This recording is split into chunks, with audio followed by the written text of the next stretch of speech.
D I G operations Faisal Kamran साहब जो हैं 2 SHOs की ड्यूटी लगाते हैं, असद अब्बास और नजम अब्बासी, जिनकी तस्वीरें आप अपनी स्क्रीन पर देख रहे हैं। और इनको कहा जाता है कि मुझे ये दोनों बंदे जो हैं आपने ट्रेस करके देने हैं। नजम अब्बासी साहब जो है मुख्तलिफ शहर के कैमरे चेक करते हैं, गलियों के कैमरे चेक करते हैं और बैक ट्रैकिंग टेक्निक इस्तेमाल करते करते उस हेलमेट वाले के घर तक पहुंच जाते हैं और पता ये चलता है ये उसका घर है और उसका बाप जो है वो मरहूम कांस्टेबल था। उसके बाद वो रेड करते हैं। मुखबर बता देता है नजम अब्बासी को कि भाई वो चमन आइसक्रीम पर बैठा हुआ है। नजम अब्बासी साहब अपनी नफरी लेते हैं, उस बंदे को वहां से उठाते हैं, गिरफ्तार करते हैं और थाने ले जाते हैं। और जब थाने लेकर जाते हैं तो उससे तफ्तीश करते हैं और पूछते हैं कि तुम कौन और किस तरह से ये मामला किया है। जिस पर वो उगलता है कि मेरे साथ तो सब इंस्पेक्टर अमार शाह जो कि थाना न्यू नारकली में तैनात है, ऑपरेशन विंग में है, वो भी मेरे साथ मुलविस है। SHO उसकी बात पर यकीन नहीं करता और उसको कहता है कि चलो अब उसको कॉल करो। अब वो अमार शाह को कॉल करता है और अमार शाह कहता है तुम किधर हो?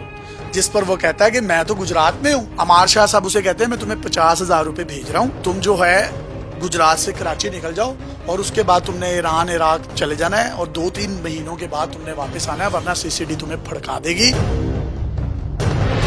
अब SHO को ये बात कंफर्म हो जाती है कि ये हाजिर सर्विस इंस्पेक्टर ही है।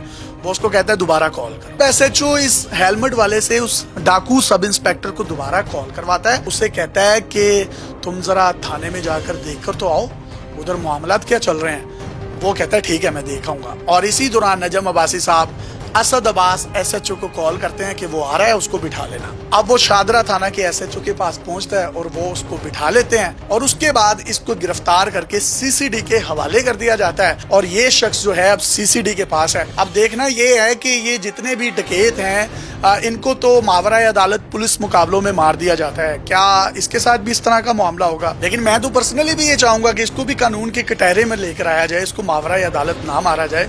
तो देखना ये है कि जब आवाम के मुहाफिज ही डकैत बन जाएंगे, हम किससे जो है अपनी दाद रसी की बात करेंगे। और तो और ये जो लुटने वाला शख्स है नीली शलवार कमीज वाला, इन लोगों से हर साल अक्टूबर के महीने में जो है वो डकैती होती है।